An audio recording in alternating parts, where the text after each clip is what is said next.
हमारे केंद्रीय शिक्षा मंत्री ने तो गलती मान ली है कि कहीं सिस्टम में फॉल्ट था, लेकिन अभी तक वो नहीं माना है जो उनको मानना चाहिए था और उसमें अपनी जिम्मेदारी नहीं मानी है। 40 साल पहले लगभग 1985 में 80 में मैंने इंजीनियरिंग का एग्जाम दिया, 85 में आईएएस का एग्जाम दिया। उस जमाने में तो पेपर लीक का कहीं कुछ खबर नहीं आती थी। इस लेवल पे कॉलेजों वगैरह में होता होगा।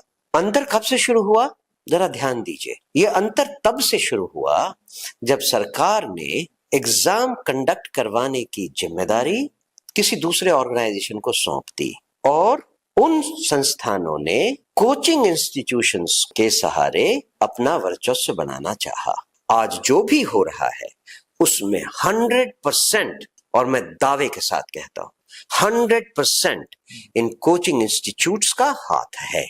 कोचिंग इंस्टीट्यूट निश्चित रूप से कोचिंग इंस्टीट्यूट का हाथ है, क्योंकि जो एजेंसी पेपर सेट करवाती है, उसके बाद पेपर प्रिंट करवाती है, उसके बाद पेपर को डिस्ट्रीब्यूट करवाती है, इस पूरे चैनल में कहीं ना कहीं इन कोचिंग इंस्टीट्यूट से जुड़े हुए लोग संबंधित हैं, जिनके कारण पेपर लीक होते हैं। और ये बात बिल्कुल क्रिस्टल की तरह क्लियर है। लोग क्यों नहीं समझते हैं और शिक्षा मंत्री सरकार को सोचना होगा। शिक्षा मंत्री क्यों नहीं समझते हैं? और बिना बात के, जो आपने कहा ना कि साफ गोई कोई नहीं करता, साफ बातें कोई नहीं करता, शिक्षा मंत्री खुद उसमें इन्वॉल्व होंगे। मैं तो दावे के साथ कहता हूं, अगर वो इन्वॉल्व नहीं होते, सच्चे और ईमानदार होते, तो जो बात मैं कह रहा हूं वो बात वो खुद अपने मुंह से कहते। क्यों नहीं कह सकते हैं वो? क्या ये बात किसी से छुपी हुई है? हर बार सामने आती है। 2 साल पहले जब ये फिर हुआ था नीट का मामला, सारा कुछ पेपर में आया था, और आज आप रिस्पॉन्सिबिलिटी लेने से घबराते हैं।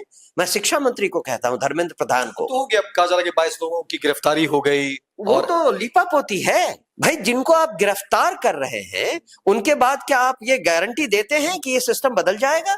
जो कोचिंग इंस्टीट्यूशंस को आपने बढ़ावा दे रखा है, जितनी तरजीह आपने उनको दे रखी है, क्या आप उसको कम करने के लिए राजी हैं? बताइए।